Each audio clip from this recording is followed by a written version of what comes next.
What's good, everybody? Welcome back to my channel. I'm Zamir from XCC Tunes. In this video, I'm gonna do something completely different. I'm gonna use Studio One for the first time. As you all know, I am a Cubase user. I've been using Cubase for almost 10 years right now. I love Cubase, alright, and one of the things that I really don't like with Cubase is that it's quite heavy on CPU. So recently I've had issues with launching Cubase, and I couldn't do my work for some time. And I was quite frustrated because I couldn't complete the projects on time. So I had to find a temporary solution for it. And I found Studio One to be quite similar compared to Cubase. Right? They have this expression map. They're good with MIDI. They're very similar to Cubase. Okay, I'm gonna just show you guys what I meant. So let's fire up Studio One. As you can see, I'm using the demo version. I'm just gonna try this first before I decide if I want to get this. So let's go and create new. Okay, so I have this empty Studio One file. So this is the Studio One's project window, I think. I don't know what they call this. I'm sure they have their own name. But anyway, so one of the things that I like with Studio One is this folder right here. It's very organized. I like to see this kind of organized stuff here. And the best part is I can also use some of the Cubase instruments. So let me just drag Groove Agent here. Let's see. Yes, I can still use them, and that's fantastic. Okay, that's a good thing. So I'm gonna remove this track and instrument. Oh, okay, that's cool. It's quite fast when it comes to loading up the instrument. And one of the things I just noticed here, I can remove track and instrument, or I can just remove track. What does it do? What? Okay. It removed the track, but the groove agent is still here. Wow. Okay. So I think I have to add an instrument track, the empty one. Maybe I can come here and select this one. Okay. That's cool, actually. So here are the PreSonus instruments. They have really cool sounds here, and they have a really advanced sampler, which is which one was that? The sample one. Yeah, this one. It's quite fast when it's loading and it looks complex. Okay, let's explore this later. Okay, so one of the things I like I said, it's very CPU friendly and it's loading quite fast. I used to have issues when loading up Isotopes Break Tweaker last time. So when I load Isotopes Break Tweaker in Cubase, usually it takes a bit of time for it to load. So let's see if that is the case in Studio One.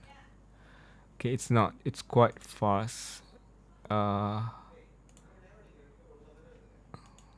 me just hit play.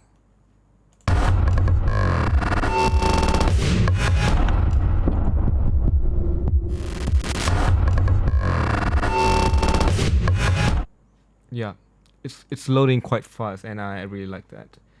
And the other instrument that was quite laggy was the Sublab. Let's try Sublab.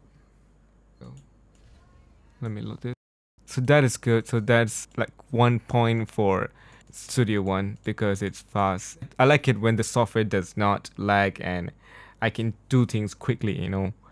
So that's a good thing. I like it. Okay, now let's try to add a track. Here we have, yeah, this is the add audio track, add instrument track. Okay, there's a couple of tracks here, but not as much as Cubase. We have audio, instrument, automation, and folder. In Cubase, we have audio, we have instrument, MIDI, folder track, chord track, tempo track, signature track. There are a lot of tracks there. But in Studio One, I think we don't have that much. Okay, cool thing about Studio One is I noticed that this is actually a stereo track. I mean, this is a mono track. If I click on this, it becomes stereo track. We can't do that in Cubase, so that's amazing. What else here? So this is okay. Let me turn on. Check, check, check. Okay. The input is coming. And let's try to record something. Let me turn off the mod. I'm gonna hit play by pressing the space bar. Check 1, 2, 3. Okay. Guess what? Check 1, 2, 3. Okay. The cool part is it uses majority of the same Cubase key commands. Like I just pressed the asterisk key on the keyboard and it started recording. Check, check, check, check. But there's no pre-count there. So let's go and find the pre-count here. Okay. Yep. We have the pre-count here. 1. All right. Let's try again. Let's hit the asterisk key. Check, check, check, check. Right. Check, check, check, check. Nice. Even the zoom part is here is as similar as Cubase. So that's great. How about control and mouse wheel? Oh, okay. It's gonna zoom in and out the track vertically. And how do I zoom horizontally? Oh, okay. It's press Control Shift and use the mouse wheel to zoom in and zoom out. Okay, I can work with that. Oh, it automatically added the crossfade. Damn, man. That is so cool. Wait a minute. Yeah. I did not add this crossfade and it automatically did it. Okay. Well, that's fantastic. Okay, let's check other stuff here. What else do I need when it comes to beat making or film scoring? I need a good video functionality. Yeah, there's a video track here. Let me drag some video files. This is a film scoring project that I've been working on, so okay, not bad. The playback is quite smooth. I like it. But in Cubase, if I hover the mouse on the video from left to right, it's gonna move to the right or left according to the frame rate, right? So I can move it one frame by just clicking on the video and dragging it to the right and to the left. So that is a good thing in Cubase. It doesn't have that functionality here. So Cubase wins. The other thing I don't have, I think we don't have that, is that in Cubase we have this feature where if I click and move part here, if the scene is actually gonna move together. I don't remember what they call it, but there's a feature where I can just like move it around and the video is gonna move it together as well. Okay, we don't have that function here in Studio One. So this is another feature that I like in Cubase, where I can just drag the nodes and I can see if, let's say, this is the transition that I want the note to stop playing when the scene move to this section right here. So it's very easy when I'm scoring in Cubase. I'm not sure if this function is available in Studio One. I'm gonna check it out.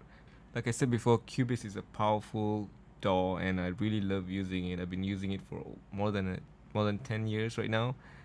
I started with Cubase 5 and now Cubase 12, and I really enjoy working in Cubase. However, there are certain features that other DAW have which I wish Cubase had. And also the other thing that really concerned me is the CPU usage. You know, it's really bad. When I compare it with Studio One is much smoother when it comes to CPU usage. If Cubase is more light and also have all these features, I definitely wouldn't switch to Studio One. But I'm gonna just play around with Studio One for now and see if Studio One is worth it or not.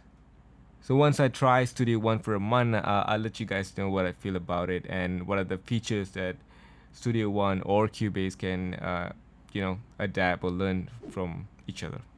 Okay, so thank you so much for watching. I'll see you guys in the next video.